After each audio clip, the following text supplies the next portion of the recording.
First up is a film called Nobody. It stars Bob Odenkirk, who you might know from Breaking Bad, Better Call Saul, or Mr. Show. It also stars Connie Nielsen, Christopher Lloyd, RZA from Wu-Tang Clan. Basically, Bob Odenkirk plays this character called Hutch Mansell. The name is not important, but he's an average everyday man living in suburbia with his wife and son. We are led to believe that he is a nobody, and then a random robbery at his house shows us otherwise, and we go on this path of violence and revenge and all this sort of crazy stuff. Other people seem to be enjoying this film a lot more than I did. I don't think it was a bad film. I just was not particularly interested at the time. I did feel like a lot of the plot was motivated by kind of a sense of toxic masculinity. His character doesn't start out as toxic masculinity, but the events that sort of push him to engage in, I don't want to spoil the plot, but engage in sort of the major pivotal plot points feel kind of unnecessary right now, especially given everything that's going on with gun violence and hate crimes and all that stuff. I didn't need it. I like Bob Odenkirk a lot. I think because it was him, I was a little more amenable to this movie. I think in a lesser actor's hands,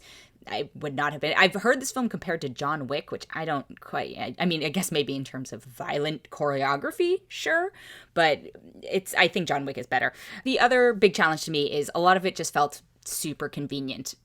And not just of course, they happen to rob a person who might not just be an average everyday citizen, but the rest of the plot that sort of follows felt very, very convenient, and it set up a couple things that maybe made it seem like there was actually a lot of intention behind a lot of this, but when really what ends up happening is that it's just a weird random vehicle to get you to a larger conflict. I'm like, you could have thought this out better. You clearly were thinking about certain elements that you had to get to later in the story, so why did you not spend a little more time on this? I think they were just very distracted by like, oh, wouldn't it be cool if we did fill in the blank things? It's a very violent film, so if you're not a fan of that, it's pretty gory as well, and I think it delights in a lot of, again, this is one of those movies where I can just imagine sitting around in a writer's room, not just one writer coming up with this idea, even though technically there is only one writer, but maybe it's in a development room and sitting around, wouldn't it be cool if we did this? Oh my god, what if he did this thing with a gun, or what if he did this? At one point there's a very gross medical thing that happens that I just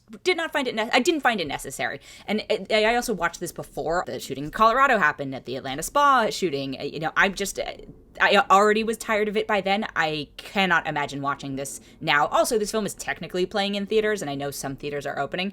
I would be terrified to watch a film like this as my first film back, just because there's so much just visceral sound stuff, and I'd be, given everything going on, I would be very afraid for not reasons that the movie deserved. I did, however, I was like, I bet you my dad would like this film. He liked the film. Zero surprise there.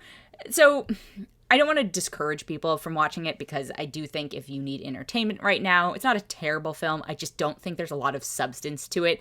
I think because Bob Odenkirk is actually a really good actor, Christopher Lloyd has some good moments as well. I think there's a little bit there, and Bob Odenkirk's production company is behind this, so I can imagine them getting the script and be like, yeah, this would be a really cool way to show his range. And yeah, I guess, but does that mean we need a movie out of it? Probably not. So if none of this is really selling you, go watch John Wick or John Wick 2 or John Wick 3.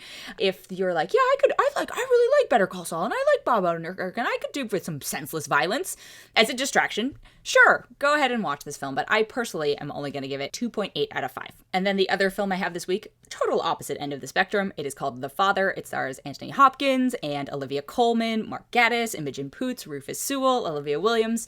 Very, very acting film.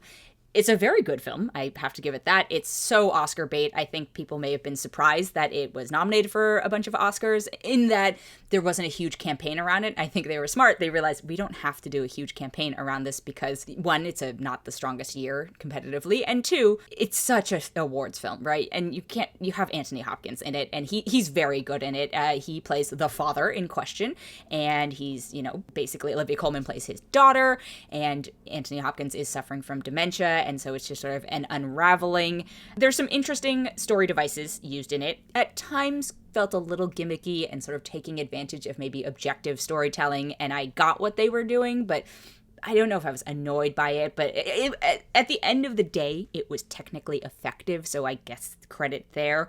As I've talked about this in other reviews as well, this is something that I have a family that has to deal with, Alzheimer's and dementia, and so it's something that when I watch a story, especially a well-done story that involves this, I get very upset, so they get me on that one. That doesn't mean that I don't know if it's always earned, because I'm bringing my own experience to it, but I do think in this case, it's pretty earned. And then amplified by your own personal experiences involving it. Olivia Colman, it's just, you know, she could sneeze and probably get an Oscar nomination. Anthony Hopkins is just being him. I don't know if anyone else has watched his sort of public presence during the pandemic, but he has a pretty amusing social presence that I recommend checking out. It's much more buoyant usually than the material of The Father. But it's an acting showcase, honestly, is what it comes down to.